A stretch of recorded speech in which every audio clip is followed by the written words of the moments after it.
Narito ang mga pinakamainit na balita ngayong tanghali.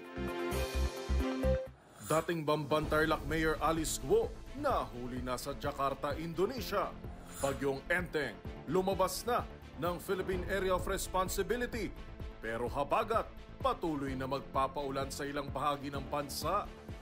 Umaling Quezon, magkasunod niyanig ng magnitude 5.3 at 4.9 na lindol. Sa MPC TV correspondents, Davao City Council nagpasa ng resolusyon upang igalang ang rule of law sa KOJC. Sa MPC TV Sports, para swimmer Angel Otom nagtapos sa ika-6 na pwesto sa 50-meter backstroke ng 2024 Paralympics. At sa showbiz pattern, maybe this time singer na si Sarah Geronimo kumasa na rin sa viral dance challenge?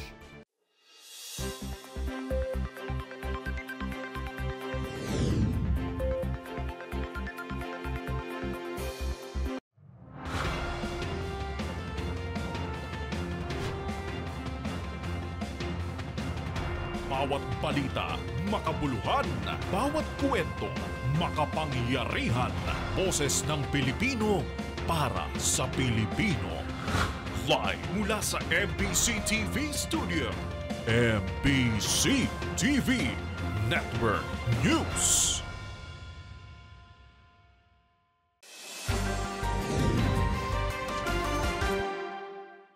Pinas, una sa ating mga balita. Nahuli na si dating Bamban Tarlac Mayor Alice Guo sa Jakarta, Indonesia. Base sa mapagkakatiwalaang source ng DZRH News, inaresto si Guo na kilala rin na si Guo Huaping sa Tangerang City, Jakarta, Indonesia. Una itong ibinalita sa DZRH kaninang umaga na kinumpirma na rin ng Department of Justice at Presidential Anti-Organized Crime Commission, gayon din ng Bureau of Immigration.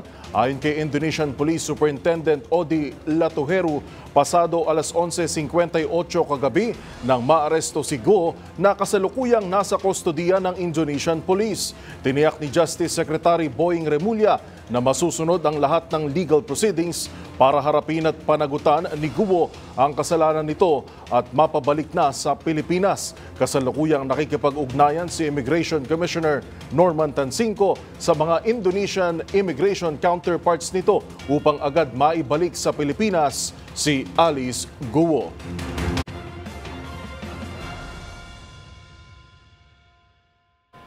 Kaugnay naman ang pagkakaaresto kay dating Bamban Tarlac Mayor Alice Guo sa Indonesia. Target naman makuha ng Philippine National Police o PNP at ng Department of Interior and Local Government o DILG ang kustodiya ni Guo ngayong araw. Ang iba pang detalye ibabalita sa atin live ni Edniel Parosa. Edniel. Pinatrabaho na ng Philippine National Police ang agarang pagbabalik ni dating Mayor Alice Guo matapos itong maaresto sa isang hotel sa Indonesia pasado alas 11 ng gabi sa nasabing bansa.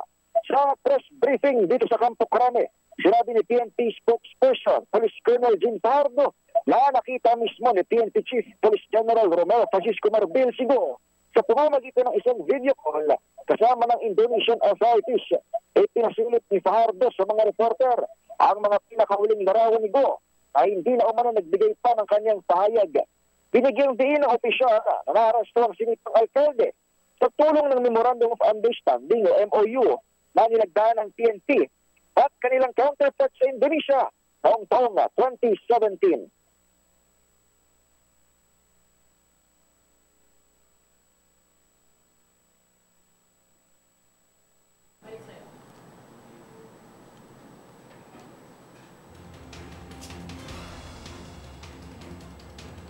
Maraming salamat, Edniel Parosa.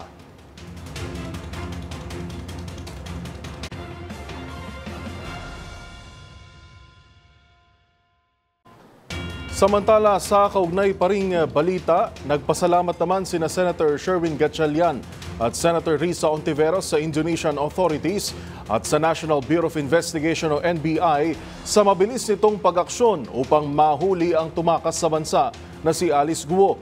Narito ang report ni Raymond Dadpaas. Pinasalamatan ni na Senador Sherwin Gatchalian at Senador Risa Hontiveros ang mga Indonesian authorities at ng National Bureau of Investigation o NBI dahil sa mabilis na pagkilos para mahuli si dating Bamban Tarlac Mayor Alice Go alias Go Huaping. Ayon kay Gatchalian, dapat managot siya sa mga kasong isinampalaban sa kanya kagaya ng human trafficking, money laundering, co-warranto, paglabag sa utos ng Senado at iba pa. Umaasa ang senador na may babalik sa bansa si Go sa lalong madaling panahon at pagkatapos maproseso ng NBI at Bureau of Immigration ay dapat na itong dalhin sa Senado dahil sa Senado lamang siya may warrant of arrest at wala pa sa mga korte. Dapat din umano niyang sabihin kung sino-sino ang kanyang mga kasama sa mga criminal activities sa sinalakay na Pogo Hub sa Bamban at kung sino-sino mga tumutulong sa kanya na nasa gobyerno. Para kay Gatchalian, gusto niya ng eksaktong mga pangalan para masampahan din ng kaso ang mga ito. Ikinatuwa din ni Hontiveros ang pagka-aresto ni Mayor Alice na kinumpirma ng kanilang sources sa Indonesia. Kaya't ang mensahe sa kanila ng Senador, terima kasih sa lahat ng mga kaibigan sa Indonesia.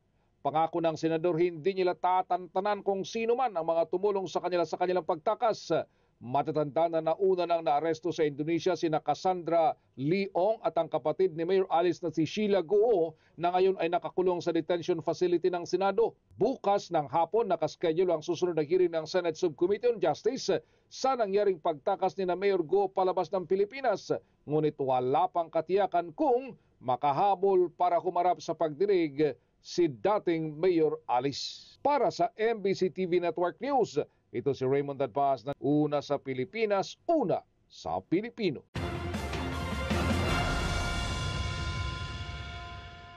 Samantala, update muna sa kalagayan ng bagyong Enteng. Nakalabas na ang bagyo sa Philippine Area of Responsibility kaninang alas 4 ng umaga. Batay sa pinakahuling pagtaya ng DOST Pag-asa, huling namataan ang mata ng bagyo sa layong 265 kilometro kanlurang Hilaga-Kanluran ng Lawag City, Ilocos Norte. Taglay nito ang lakas ng hangin na abot sa 100 kilometro kada oras at tinatayang magla-landfall sa southern mainland China sa pagsapit ng weekend. Bagamat walang nakataas na tropical cyclone wind signal sa anumang bahagi ng ating kapuluan, inaasahang magpapatuloy ang moderate to torrential rains sa malaking bahagi ng western Luzon hanggang sa susunod na 3 araw. Samantala, pinag-iingat din ng ating mga kababayan sa Zambales at Bataan laban sa banta ng malalakas na ulan sa susunod na 2 hanggang 3 oras, bunsod naman ng habagat.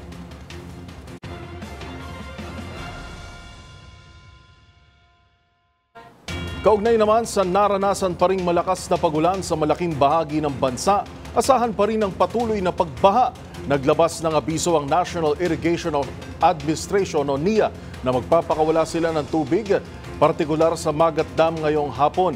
Ang buong detalye ihahatid ni Val Gonzalez. Naglabas na ng abiso ang pamunuan ng National Irrigation Administration Magat River Integration Irrigation System o NIA Mariis sa gagawing pagpapakawala ng tubig ngayong hapon. Sa Dam Discharge Warning No. 1 na nilabas ng NIA Mariis, alas 2 mamayang hapon ang posibleng aktwal na pagbubukas ng Magat Dam Gate. Pero sabi ng NIA, ito ay kung sakaling aabot sa 186 meters ang level ng tubig ng nabanggit na water reservoir. Sa report ng Pag-asa Hydrometeorological Division ngayong alas 8 ng umaga, ay nasa 184.61 meters na ang water level ng pangunahing dam sa Cagayan Valley Region. Sabi ng NIA, nakikipagkoordinasyon at pinagpaalam na nila ito sa NIA Central Office, Pag-asa, PDRRMC ng Isabela at maging ng Cagayan at maging sa Office of the Civil Defense sa Region 2. Paliwanag ng dam management, isang gate ang bubuksan ng 1 metro at ang ipapalabas na tubig ay 150 cubic meters per second at maring tumaas depende sa aktual na dami ng pumapasok na tubig sa reservoir. Ang pagbubukas na ito ay para mapanatiling nasa ligtas na level ng tubig ang Magat Dam habang pinaghahandaan ang posibleng pagbuhos ng ulan sa susunod pang mga oras at araw dahil sa habagat. Samantala, as of 8 a.m. ay patuloy din sa pagpapakawala ng tubig ang Lamesa Dam sa Metro Manila na madaling araw pa lamang ay lumampas na sa spilling level nito na 80.15 meters. Para sa MBC TV Network News, Ako si Val Gonzalez, una sa Pilipinas, una sa Pilipino.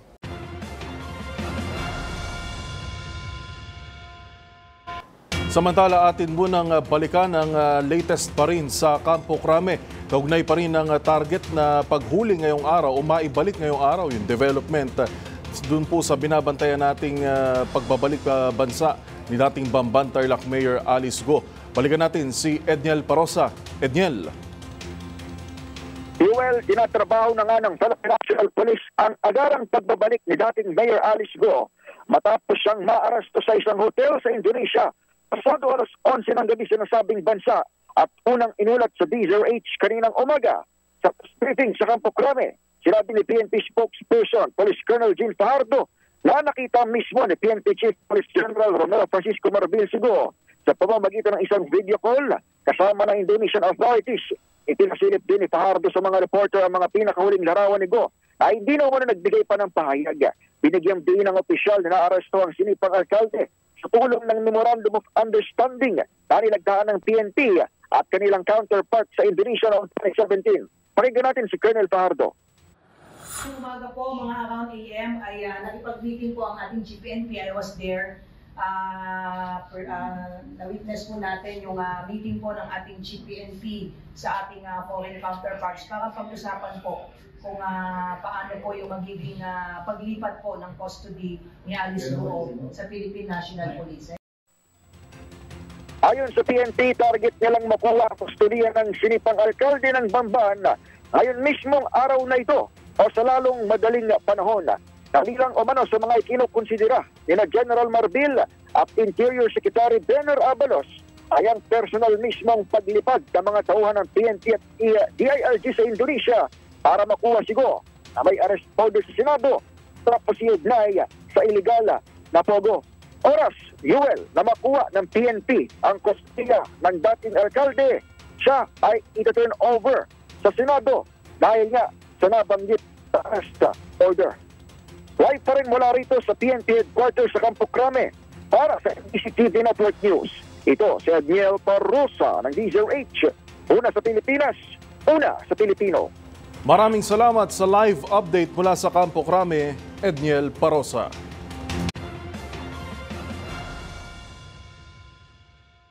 Samantala, niyanig naman ng dalawang magkasunod na lindol ang humalig Quezon kaninang umaga.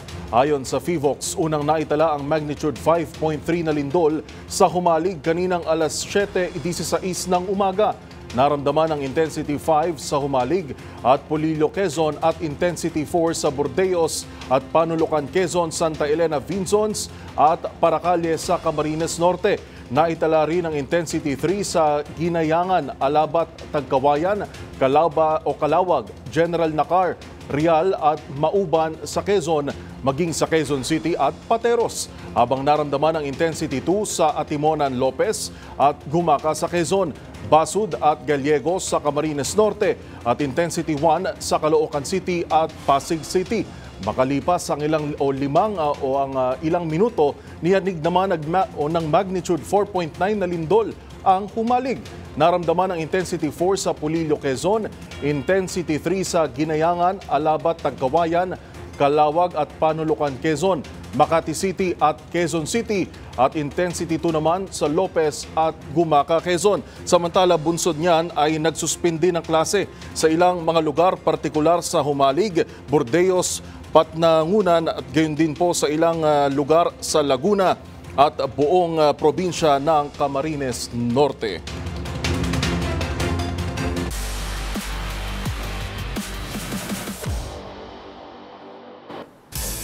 Paralympics update naman tayo. Makasaysayang Paralympics debut ang naitala ng young Filipina para swimmer na si Angel Otto. Yan ay kasunod na kanyang 6th place finish sa finals ng 50-meter backstroke sa 2024 Paris Paralympics. Ang naging performance ni Angel tutukan sa report na ito. Tinahanga ng young Filipina swimmer na si Angel Autumn ang lahat sa kanyang naging performance sa kauna-unahan nitong Paralympic stint. Nagtapos si Autumn sa ika-6 na pwesto sa finals ng women's 50-meter backstroke S5 ng 2024 Paris Paralympics. Nakapagtala ang Filipino swimmer ng 44 seconds para masecure ang 6th spot out of 8 finalists. Nakuha ng China ang 3 podium finish. Ang World at Paralympic record holder na si Lu Dong ang nakasecure ng gold medal with 37.51 seconds. Si He Sangao naman sa silver with 39.93 seconds. At Liu Yu sa third spot with 42.37 seconds. Magugunit ang bago ito. Unang nakalusot ang 21-year-old Paralympian sa hits clocking 44.3 seconds. Magbabalik aksyon ang 7-time ASEAN Para Games gold medalist sa Biyernes para muling subukang makasecure ng medalya para sa Pilipinas sa women's 50-meter butterfly.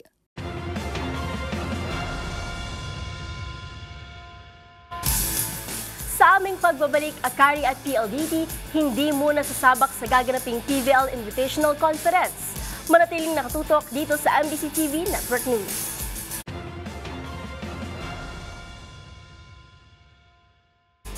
Narito pa mga balitang dapat ninyong abangan. Pagkakaaresto kay Alice Guo makapagpapabilis sa investigasyon ng Kamara at Senado ayon sa Quad Committee. Higit sa 200 nasunugang bakwit, binaha naman sa tinutuluyang evacuation center sa Bacoor. Sa MBC TV Sports PLDT, Akari hindi sasabak sa PVL Invitational Conference. At sa Showbiz Spotted, bahay ni Shamsi Supsup pinasok ng putik at baha dulot ng bagyong Enteng. Lahat ng yan sa pagbabalik ng MBC TV Network News.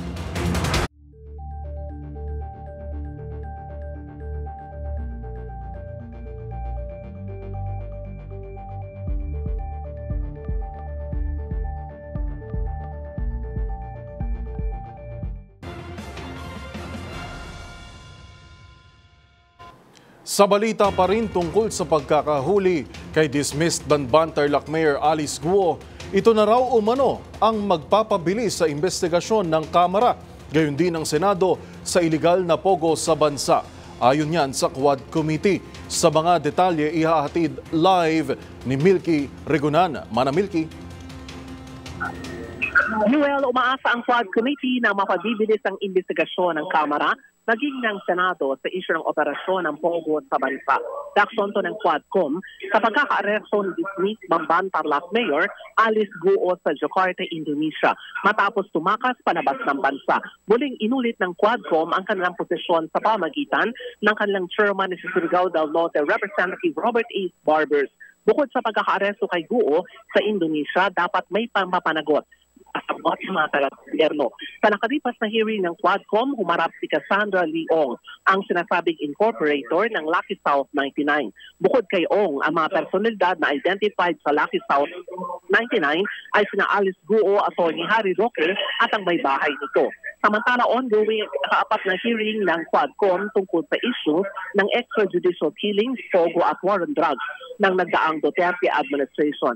Ayon kay Laguna Representative Dan Fernandez, ang kosher sa nakalipas na Quadcom hearing, napatunayang bilyong pisong pondo ang nailalabas sa mga nasa likod ng illegal pogo operations, patunay sa pagkakaaresto ng mga dayuhan na nasa likod ng mga operasyon. Sa ngayon, pinaharap muli sa hearing ng Quadcom si Police Colonel Gerardo Padilla, OIC ng Davao Penal Farm, na cited for contempt ng komite. Si Padilla ang warden ng mapatayang 3 Chinese drug lords sa loob ng maximum security compound ng Davao Penal Farm. Para sa MBC TV Network News, ako si Milky Regunan, una sa Pilipinas, una sa Pilipino. Live update mula sa Kamara, Milky Regunan.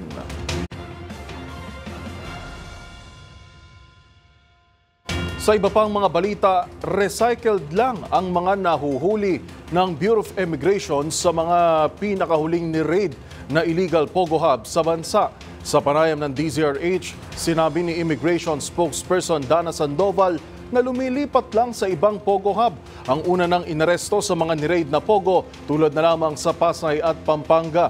Ito'y matapos matuklasan na galing din sa pogo hub sa Pampanga ang ilan sa mga dayuhan na inaresto sa Lapu-Lapu City, Cebu. Doon po sa mga unang batches, parang after the arrest, saka po sila lumipat. Yes, physical authority po kasi ang custody ng mga tao remains with the arresting team. I think there were people who were able to go out, I think, nung premises na yon ng pagkakahuli sa kanila. And they were transferred and they transferred to different POGO hubs.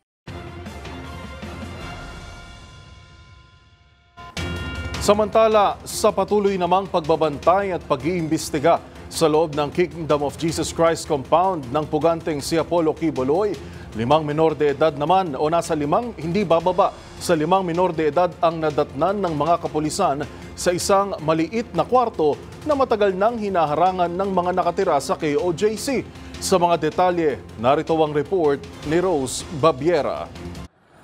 Hindi bababa sa 5 menor de edad ang nadatna ng Philippine National Police sa maliit na kwarto sa loob ng Kingdom of Jesus Christ compound sa ika-12 araw ng pagbabantay at paghahalugog ng pulisya sa nasabing lugar. Sa panayam sa DZRH ni PNP spokesperson Colonel Jean Fajardo, sinabi niya na nakapasok na ang PNP sa isang silid sa loob ng eskwelahan sa KOJC compound na matagal nang nire-resist na mapasok ng otoridad.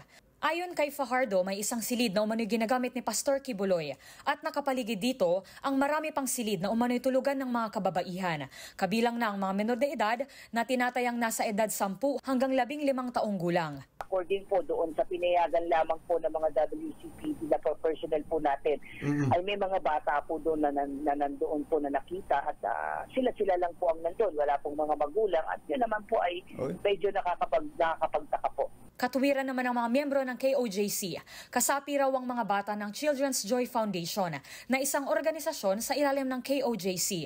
Samantala, depensa naman ng pulisya, dapat naka-isolate raw ang mga ito at may partikular na lugar kung saan sila nakakalinga ng maayos dahil nakakabahala na namamalagi ang mga ito sa kwarto na konektado sa kwarto ng kanilang pastor. Supposedly, dapat ito ay isolated ito. Bakit nakakapagduda? Bakit andoon mismo sa mga kwartong nakakonektado sa kwarto ng kanilang pastor po? Hindi ba dapat ay kung talagang assuming for the sake of argument na abandon yan at kinalinga nila yan, ay dapat may ibang lugar. May particular na lugar. Na para sa mga bata. Kinakalinga yan ng mga social worker at kahit paano ay naka-report po yan sa ating social worker. Malakas naman ang paniniwala ng PNP na nasa KOJC compound pa rin ang hinahanap na pastora. Ayon kay Colonel Fajardo, tiniyak ni General Torre na lumalakas ang indikasyon na naroon pa rin ang kanilang hinahanap. Tiwala rin ng PNP sa mga impormasyon at instrumento ng pulisya na ginagamit nilang basehan at hindi raw nagsasayang ng oras ang PNP sa pagbabantay sa nasabing compound. Para sa MBC TV Network News, ito si Rose Babiera. Una sa Pilipinas, una sa Pilipino.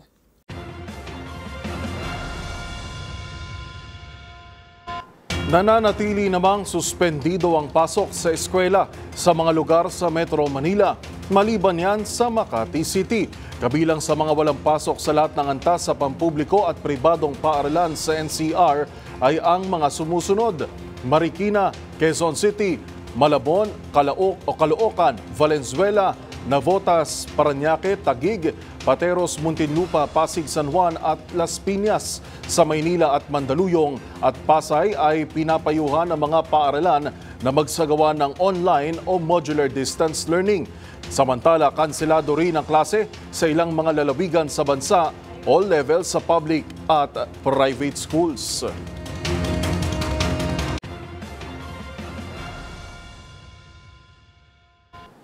Nasunugan na nga, binaha pa sa kanilang mga tinutuluyang evacuation centers. Yan ang mapait na sinapit ngayon ng nasa mahigit 200 mga bakwit sa Bacoor, Cavite na nasunugan lang nitong Agosto at ngayon ay binaha naman sa kanilang pansamantalang sinisilungan. Ang mga detalye ihahatid live ni Giselle Ricafort. Giselle. Yuel, hindi lang isa kundi 2 magkasunod na dagok ang nasa ng mga bakwit sa Barangay Talaba 3 sa May Bacoor, Cavite matapos kasing masunugan nitong August 7 doon sa Sitio Wawa, Barangay Zapote 3 ang mahigit 200 evacuee binaha pa sa tinutuluyan nilang covered court na nagsisilbing evacuation site. Sa panayam natin sa hepe ng lupon ng barangay na si Grace Miranda, umabot ng hanggang baha sa evacuation center nitong kasagsagan ng bagyong Enteng. Kaya ang mga bakwit na wala nang naisalba sa sunog. Lalong nasimot yung mga bagong pundar na gamit dahil sa kalamidad. Sa kahimbingan kasi ng tulog, mabilis na pinasok ng baha ang mga tenta, mga bakwit na ngayon inilipat at nanunuluyan naman sa evacuation center sa Barangay Molino 1. Kaya ang panawagan nila ngayon sa lokal na pamahalaan, tulungan naman daw sila sa permanenteng relokasyon. Pakinggan natin yung bahagi ng panayam natin sa pinuno ng lupon ng barangay. Sila po nung nilikas dito nung nasunugan ng August 7, 2024 at hanggang umabot po sila ng mag-iisang buwan pero inabot pa rin ng baha. Sa sinumang palad, inabot ng baha ng September 1 hanggang sa mga oras na to sila po ay nailikas na sa Molino 1. Para sa MBC TV Network News, ito si Giselle Ricafort para sa DZRH, una sa Pilipinas, una sa Pilipino. Maraming salamat, Giselle Ricafort.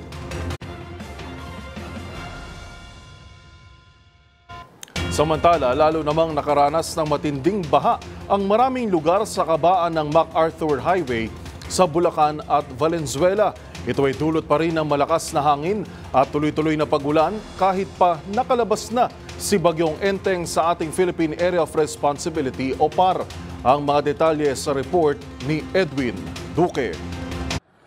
Dahil sa magdamag na pag-ulan at patuloy na habalos ng malalakas na pag-ulan nitong Miyerkules ng umaga, mas lalo pang binaha ang maraming lugar sa kabaan ng MacArthur Highway sa bahagi ng Bulacan at Valenzuela. Apektado ang Bukawi, Bulacan, ang Marilao, Saluisoy, sa Mikawayan at Dalandanan sa Valenzuela. Zero visibility naman ang narasang pag-ulan na mas lalo pang nagpalalim ng tubig sa binanggit na mga lugar. Maraming motorista, motorsiklo at ilang sasakyan ang tumirik at na-stranded sa takot na lumusong sa baha. Bagamat bumaba na ang kaunti ang level ng tubig sa Tulian River, pero baha pa rin dahil sa walang humpay na pag-ulan. Samantala binaha rin ang ilang barangay sa Malabon mula sa magdamag na pag-ulan.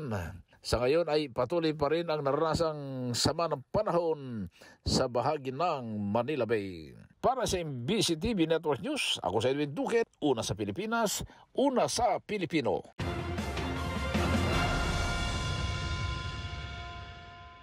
Samantala, pinabulaanan naman ni Pangulong Bongbong Marcos ang ulat na umano'y na ospital siya. Ang mga detalye ihahatid live ni Leth Narciso. Miss Leth. Kalukuhan lang daw ang ulat na nagkaroon ng medical emergency si Pangulong Marcos. Sa ambush interview sa Camp Aguinaldo, tinawag ng Pangulo tinawanan ng Pangulo ang sinasabing na ospital siya. Nagulat na lang daw si PBBM na tinatawagan siya ng mga kaibigan para kumustahin. Sa nag-trending na nasaan ang Pangulo, sabi ni Presidente, nasa Malacanang siya kahapon, may ka-meeting at inatupag ang paperwork. Narito si Pangulong Marcos. Nagulat naman po when they said that there was a medical emergency. Medical emergency. Sir, which is why we are asking directly. Well, it's totally and completely fake. I do not even have a cold. I do not have anything wrong with me. I'm fine. Thank you for your concern. Ayon kay Pangulong Marcos, ang ganitong mga fake news ang kailangang bantayan ng publiko. Para sa MBC TV Network News, ito si Leth Narciso, una sa Pilipinas, una sa Pilipino. Maraming salamat, Leth Narciso.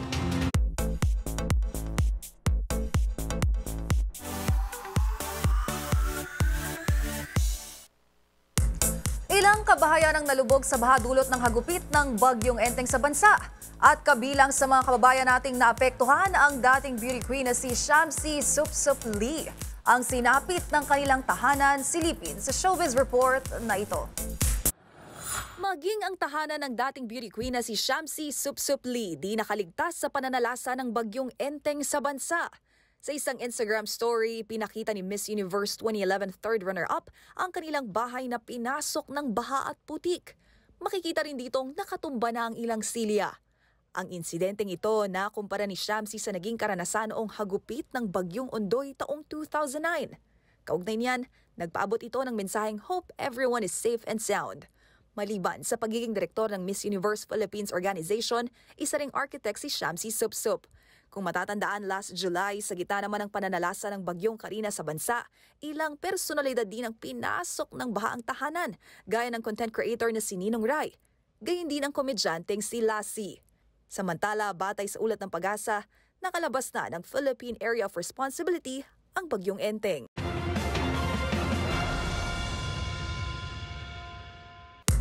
At sa aking pagbabalik, di rin nagpahuli ang mismong Maybe This Time singer na si Sarah Geronimo sa Viral Dance Challenge. Manatiling nakatutok dito lang sa MBC TV Network News, BRB.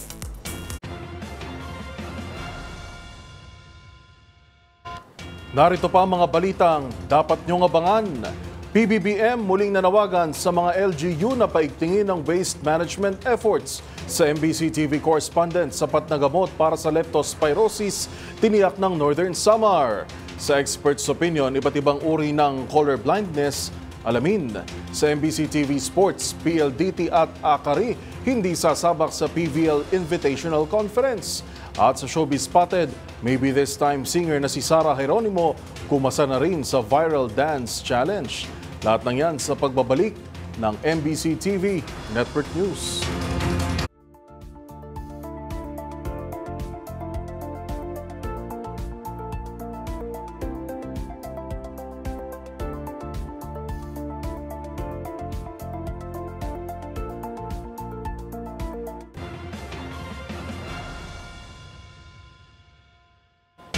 Kasunod ng pananalasa ni Bagyong Enteng at ng kasalukuyang habagat, matinding pagbaha pa rin ang isa sa mga suliranin ng maraming lugar sa bansa. Kaya naman muling nanawagan si PBBM sa mga lokal na pamahalaan na paigtingin ang kanilang waste management efforts sa kanilang mga nasasakupan. Narito ang detalye sa report ni Rose Babiera. Muling nanawagan si Pangulong Bongbong Marcos sa mga local government units na paigtingin ang waste management efforts sa kanilang mga lokalidad kasunod ng pananalasa ng Bagyong Enteng nitong mga nakaraang araw. Sa isang post sa kanyang social media, sinabi ng Pangulo na nagsimula na ang Department of Public Works and Highways o DPWH ng mga clearing operation sa mga lugar na apektado ng bagyo. Higit 1,700 na equipment na rin aniya ang nakaposisyon sa iba't ibang rehiyon sa bansa upang masiguro na ang mga daan ay agad na nakiklear out upang hindi na maantala ang mga biyahe. Dagdag pa rito, patuloy din ang pagsasagawa ng power restoration at nakaantabay din aniya ang mga emergency communication at 2,000 search, rescue and retrieval asset kung kinakailangan. Ayon sa tala, 63,000 Pilipino na ang nakalikas sa 452 evacuation center, dala ng mga rescue effort ng gobyerno. At bukod sa 16 million na assistance mula sa Department of Social Welfare and Development, may karagdagang 65.56 million ding pondo at 2.60 billion halaga naman para sa pagkain at iba pang gamit ang nakahanda sakaling kailanganin ito. Nanawagan din ng Presidente na patuloy na sumunod ang mga residente sa mga pamantayan ng lokal na otoridad upang masiguro ang kaligtasan ng lahat.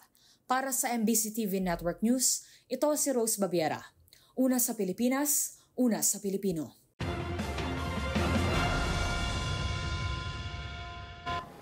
Dapat natutukan ang hinaing ng mga Pilipinong manggagawa sa panahon ng kalamidad. Ito ang iginiit ng Trabaho Party List na isusulong at tututukan ang pagbibigay ng calamity pay at iba pang pangangailangan ng mga manggagawang Pilipino sa oras ng sakuna. Narito ang report ni Edniel Parosa. Isusulong ng Trabaho Party List sa Kongreso ang paghandog ng calamity pay at iba pang pamamaraan ng tulong sa panahon ng sakuna para sa mga Pilipinong manggagawa. Bilang pagtugon sa pangangailangan ng mga manggagawa ngayong panahon ng kalamidad, iginiit ng Trabaho Party List na kailangan ng mga hakbang na ito para sa mga manggagawang pumapasok sa trabaho kahit bumabagyo o may ibang sakuna. Ayon kay Attorney Filemon Ray Elavier, tagapagsalita ng grupo, napapanahon ng ihamdog ang tulong na ito matapos makita ng bansa ang epekto ng patuloy na matinding pag-ulan at pagbaha sa iba't ibang bahagi ng Metro Manila at mga karatig probinsya. Ito ay matapos maramdaman ng bansa ang hagupit na Bagyong Enteng kasabay pa ng pag-ulamdar ng hanging habagat kahit pa bumabangon pa lamang ang iba sa epekto ng Bagyong Karina noong nakaraang buwan. Dapat din umanong paalalahanan ng Department of Labor and Employment ang mga employers na alagaan ang seguridad at kapakanan ng mga manggagawa ngayong nararamdaman ang epekto ng nasabing mga bagyo. Ayon sa Labor Advisory No. 17 Series of 2022, ang mga manggagawang nagtatrabaho ng hindi bababa sa 6 na oras bago masuspindi ang trabaho ay dapat makatanggap ng buong sahod sa naturang araw. Paalala ng Trabaho Party List, kung bababa naman sa 6 na oras ng trabaho, ang empleyado ay makatatanggap ng proportionate wage na nakabatay kung ilang oras siya nagtrabaho. Ngunit kung hindi man makapasok sa hanap buhay ang manggagawa, maaaring di siya makatanggap ng sahod sa naturang araw, pero di ito pwedeng maging rason upang sila ay maparusahan ang administratibong kaso sa kanyang kumpanya. Para sa MBC TV and Network News, ito si Edniel Parrosa. Una sa Pilipinas, una sa Pilipino.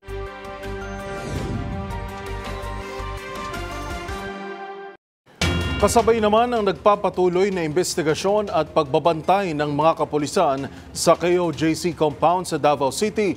Nagpasa ng resolusyon ng City Council upang igalang ang batas sa nasabing compound. Yan at ang iba pang mga rumarapidong balita mula sa probinsya, ihatid ni June Suter at Jane Galit Bantayan.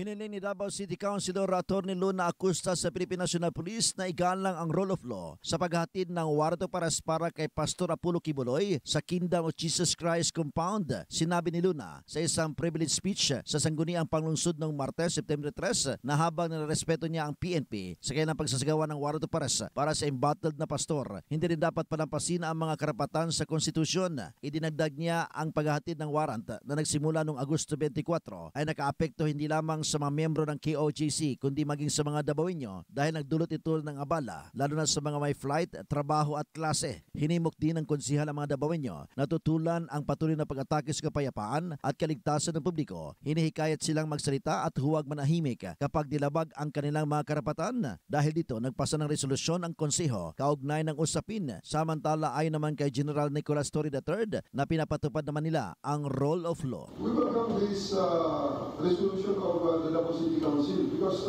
lahat tayo ang gusto natin is uphold the rule of law.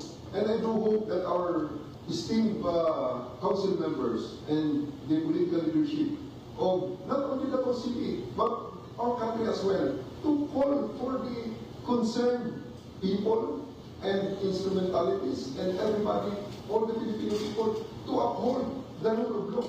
Tinig ni General Nicolas III. Para sa MBC TV Network News, ito si June Suter. Una sa Pilipinas, una sa Pilipino.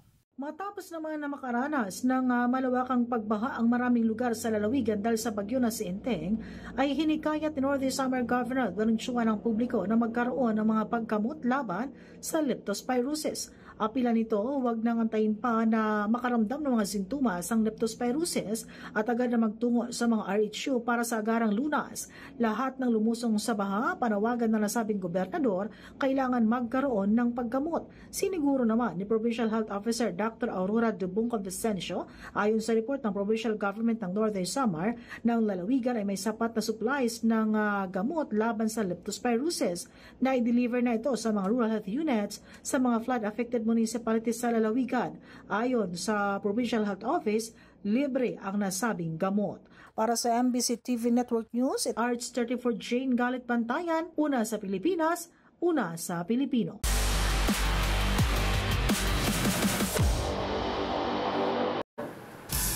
Sa mundo ng volleyball, mukhang hindi muna magbabalik aksyon ang PVL teams na PLDT at Akari. Pareho kasing nag-pull out ang dalawa sa gangaraping Invitational Conference. Ang kanilang dahilan tutukan sa report na ito. 5 teams na lang ang natitira para sumabak sa 2024 PVL Invitational Conference. Yan ay matapos parehong mag-pull out ang teams na Akari Power Chargers at PLDT High Speed Hitters. Pero wala itong kinalaman sa naging kontrobersyal na semifinals match sa pagitan ng dalawang PVL teams, kung saan hindi tinawagan ng net touch sa crucial 5th set ng laro. Magugunit ang unang inanunsyo ng high-speed hitters ang pag-pull out nito sa invitationals dahil sa kanila mga injured player. Kaya naman maaga ang pagbabalik aksyon ng Farm Fresh bilang kapalit ng PLDT sa naturang conference. Ganito rin ang dahilan kung bakit mas pinili ng reinforced conference top-seeded team na Akari na hindi sumabak sa invitational. Bago kasi ang semifinals match-up, nagtamo rin ng knee injury ang middle blocker nito na si Celine Domingo. Kaya naman ang mga reinforced conference finalist na Creamline Cool Smashers, Signal HD Spikers, Farm Fresh, EST Cola mula Thailand, at Kurashiki Ablaze mula Japan ang mga team na maghaharap para sa Invitational. Nakatakda itong magsimula ngayong araw sa PhilSports Arena sa Pasig City bago ang bakbakan sa Enforced Conference Finals ng Akari at Creamline.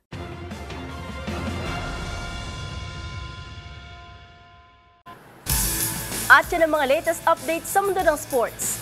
Para sa MBC TV Network News, ito si Mili Borja, una sa Pilipinas, una sa Pilipino.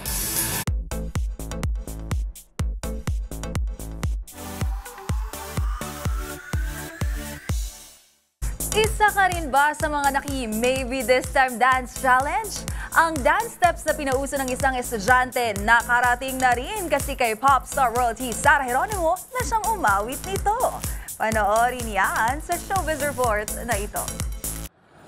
Di na rin nagpahuli sa Viral Dance Challenge. Sa saliw ng kantang Maybe This Time, ang mismong singer nito na si popstar royalty Sarah Geronimo. Sa nagdaang Tuna Festival sa General Santos City, di lang basta inawit, kundi sinayaw na rin ito ni Sarah G kasama pa ang kanyang mister na si Mateo Guerricelli.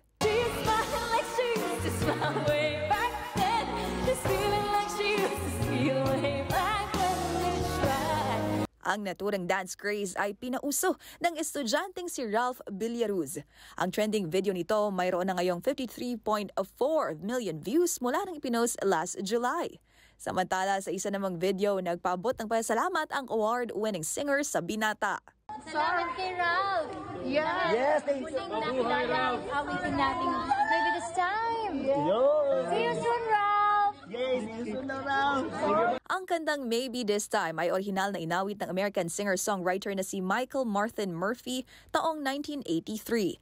Habang ang rendition na ito ni Sarah G ay nilabas para sa pinagbidahang romance comedy film na Maybe This Time, katambal ang aktor na si Coco Martin noon namang 2014.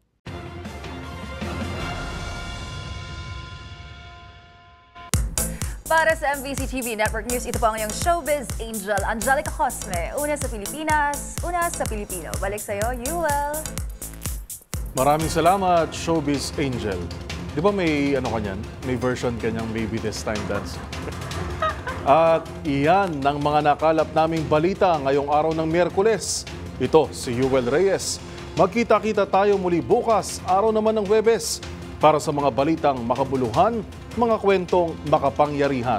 Sa ngalan po ni Karen Oyong, hatid pa rin ang boses ng Pilipino para sa Pilipino. Ito ang MBC TV Network News. Una sa Pilipinas, una sa Pilipino.